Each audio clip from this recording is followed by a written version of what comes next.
সম্মানিত ভিউয়ার্স, আসসালামু আলাইকুম। দেশ কিংবা দেশের বাইরে থেকে যে যেখান থেকে আমাদের এই ভিডিওটি দেখছেন তাদেরকে জানাই অনলাইন এগ্রোর পক্ষ থেকে আন্তরিক শুভেচ্ছা ও অভিনন্দন। আজকে আমরা আপনাদের সামনে একটি অফিসিয়াল রিভিউ নিয়ে হাজির হয়েছি এবং কি প্রোডাক্ট বা কি মেশিন সম্পর্কে আমরা আলোচনা করব তার আগে আমরা একজন অনলাইন এগ্রোর প্রতিনিধির সাথে পরিচিত হয়ে নেই। আসসালামু আলাইকুম ভাই। ওয়ালাইকুম আসসালাম। জি ভাই, আজকে আমরা কোন মেশিন নিয়ে কথা বলবো? আজকে আমরা ধান ভাঙানোর 3 মাথার ম্যাজিক মেশিন নিয়ে পরিচিত হব। ধান ভাঙানো 3 মাথার ম্যাজিক মেশিন নিয়ে কথা বলবো। তবে তার আগে আপনার সাথে আগে পরিচিত নেই ভাই। আপনার নামটা কি? আমি মোহাম্মদ সাকিবুল ইসলাম। মোহাম্মদ সাকিবুল ইসলাম। তাহলে আমরা এবার এই মেশিন সম্পর্কে বিস্তারিত বলা শুরু করি। হ্যাঁ জি ভাই, এই 3 মাথা অটো রাইস মিলের কাজটা কি? এই 3 মাথার রাইস মিলের কাজটা হবে আপনার ধান, এটাতে এই হুপারটা দেখতে পাচ্ছেন, এই হুপারটা দিয়ে ধান ভাঙাবে সে। এইটা দিয়ে শুধু খালি ধান ভাঙাবে। আপনার এই হুপারটা দিয়ে খাদ্য, ভেজা চাল, শুকনো চাউল, পাউডার সব করতে পারবে। জি ভাই, এই যে ভেজা চাল, শুকনো চাল, এটা আপনার প্রোডাকশনটা হবে কিভাবে, বা এটা কিভাবে মোটা করতে হবে, বা কিভাবে গরু খাদ্য তৈরি করবো, কিভাবে ভেজা চালটা আটা করবো পিঠা তৈরির জন্য? এটা আপনার আমি দেখাই দিচ্ছি আপনাকে।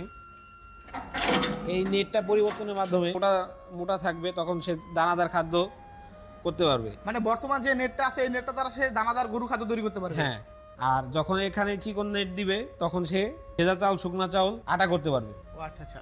কিন্তু ওই যে পরের 3 নাম্বার যে ছোট হোপারটা আছে এটার কাজ কিভাবে করতে হয়? এইটা দিয়ে আপনার মশলাজাত সকল ধরনের মশলা নিমিষে পাউডার করতে পারবে। মানে এটা দিয়ে যত ধরনের মশলা আছে সব ধরনের মশলা একবারেই পাউডার করা করতে যাবে। পারবে। ভাই এটা আপনার কত হলুদ। ইঞ্চি?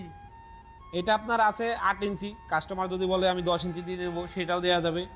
মানে এটা হলো 8 ইঞ্চি, কিন্তু কাস্টমার চাহিদা অনুযায়ী বা যদি বেশি হয় তখন আপনার 10 ইঞ্চিও দিতে পারবো। জি ভাই, এই যে সাথে আমরা আরেকটা ছোট মেশিন দেখতে পারতেছি, এই যে এই মেশিনটা কেমন, আর এটা কবেকার মেশিনটা, কোন ভার্সনের মেশিন? এটা ভার্সন 26। এটা অনেক আগের মেশিন, তো এটা থেকে আপডেট মেশিন এইটা। আপডেট মেশিন একটা।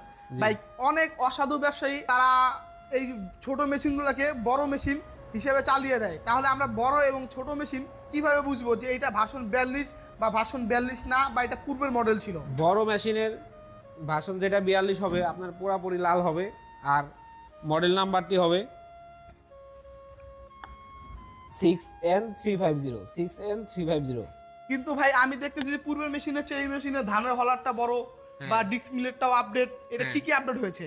এটা আপনার ধানের হলার বড়, হুপারগুলো অনেক বড়, মানে সেক্ষেত্রে আপনার ধানের হোপার বড় এবং আপডেট হয়েছে। আর আমরা যে পূর্বের মেশিনটার কথা বলি, সেই ক্ষেত্রে দেখেন আপনারা পূর্বের মেশিনটা আগের চেয়ে অনেক ছোট বড়ি। হ্যাঁ, আমরা বর্তমান সময় এই মেশিনটি দিয়ে কেমন প্রোডাকশন পাবো ধানের? বর্তমান সময়ে আপনার প্রোডাকশন হবে 10 থেকে 11 মণ। 10 থেকে 11 মণ। যদি চিকন ধান হয় সেক্ষেত্রে আপনার প্রোডাকশনটা বেশি হবে, মোটা ধান হলে প্রোডাকশনটা কম হবে। আর আপনারা এই যে এই মেশিনের সাথে মোটর কিভাবে দিয়ে থাকেন? মোটর এটা কাস্টমারের চাহিদা অনুযায়ী দেওয়া হয়ে থাকে। 5.5 গোড়া থেকে শুরু করে 7.5 গোড়া পর্যন্ত। মানে কাস্টমার চাহিদা অনুযায়ী 5.5 ঘোড়া থেকে শুরু করে 7.5 ঘোড়া পর্যন্ত দেওয়া হয়। আচ্ছা ভাই, এই যে ধানের প্রোডাকশনটা কিসের উপর নির্ভর করে? ধানের প্রোডাকশনটা মূলত সেলের উপরে নির্ভর করে। মানে সেলের উপর নির্ভর করে। আর এটা প্রোডাকশন কম বেশি হওয়ার যে কারণটা, সেলটা, এটা কিভাবে আমরা বুঝতে পারবো যে এটা অরিজিনাল বা অরিজিনাল? এটা আগের মেশিনের সেলটা আমি আপনাকে দেখাই। আগের মেশিনের সেলটা দেখেন, বিটগুলো অনেক চিকন, সেই সাথে প্রোডাকশন অনেক কম হবে। হ্যাঁ, তো এখন নতুনটাই যাই আমরা। দেখেন ধানের সেলের ভিটটা অনেক মোটা এবং অনেক উন্নত মানেরও সেল। হ্যাঁ, মূলত এটার উপরই ধানের প্রোডাকশনটা নির্ভর করে। আচ্ছা ভাই, যদি আপনারা এই যে রমজান মাসে বা এই মেশিনের সাথে কি প্রোডাক্ট প্রথমত দিয়ে থাকেন? এই রমজান মাসে ঈদ উপলক্ষে আমরা দিচ্ছি 2 পিস ধানের নেট, 2টা ব্লেড, 1 পিস চিকন নেট এবং 5,000 টাকা সমমূল্যের একটি সেল। আচ্ছা ভাই, যারা এই মেশিনটি অর্ডার করতে চায় তারা কিভাবে এই মেশিনটি অর্ডার করবে? আমাদের স্ক্রিনে দেওয়া নাম্বারটিতে যোগাযোগ করতে পারে, অথবা আমাদের অফিসে এসে দেখে শুনে নিতে পারে। আপনাদের অফিসের ঠিকানাটা? আমাদের অফিসের ঠিকানা বগুড়া বনানী, শাহজাহানপুর ফটকি ব্রিজ।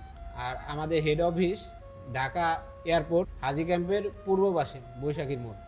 আমরা খুবই আকর্ষণীয় মেশিন নিয়ে আজকে আলোচনা করলাম।